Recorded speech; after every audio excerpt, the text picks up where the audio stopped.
د رزق تنګي نن سبا یو ډېر غټ شکایت دی او خصوصا په پاکستان کې خو هر دویم سړی د رزق د تنګي حوالې سره شکایت کوي. خو مونږ په الله باندې یقین نشته، زمونږ په الله باندې باور نشته.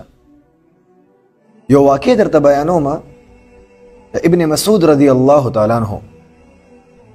ابن مسعود رضی الله تعالی عنہ په یو داسې بیماری کې و چې هم هغې بیماری کې بیا وفات شوی دی. ملاقات ته ورته عثمان رضی الله تعالی عنہ رالو، ورته وی ابن مسعود ستا څه شکایت دی؟ هغه ورته جواب کې وی زما د ګناهونو شکایت دی. بیا ورته وی ستا د زړه ارمان څه دی؟ ورته وی زما د زړه ارمان او خواهش د الله رحمت دی.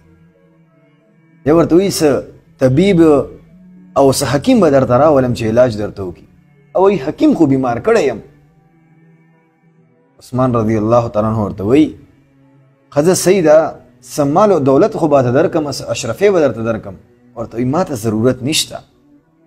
ورته وی تا ته خو ضرورت نشته، ته خو په یو داسې سفر باندې روانې چې تا ته د مال ضرورت نشته، خو ستا پسې ستا لونه دي، د هغې به په کار راشي. ابن مسعود رضی الله تعالی عنہ جواب ورکوي چې عثمانه ما د نبی صلی الله علیه و آله وسلم نه اورېدلی دي څوک چې د ماښام نه پس د سورې واقع تلاوت کوي هغه ته به په خپل زندګۍ کې چرې هم فاقه نه وي، فقر به نه وي، غریبي به نه وي، کله تنګستیا به ورته نه وي.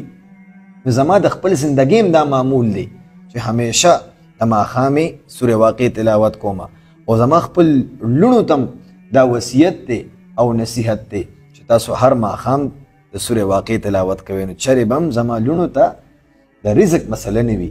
زما عزتمندو د سورې واقع تلاوت هغه د ماښام نه پس خامخا کوئ. انشاءالله تعالی چرې به هم تاسو محتاجه کیږئ نه، الله دې مونږ چرې هم د یو بل محتاجه نه کي. محتاجتیا صرف د الله په کار ده، مونږ د الله محتاجه یو. الله دې مونږ د انسانانو محتاجه کوي نه.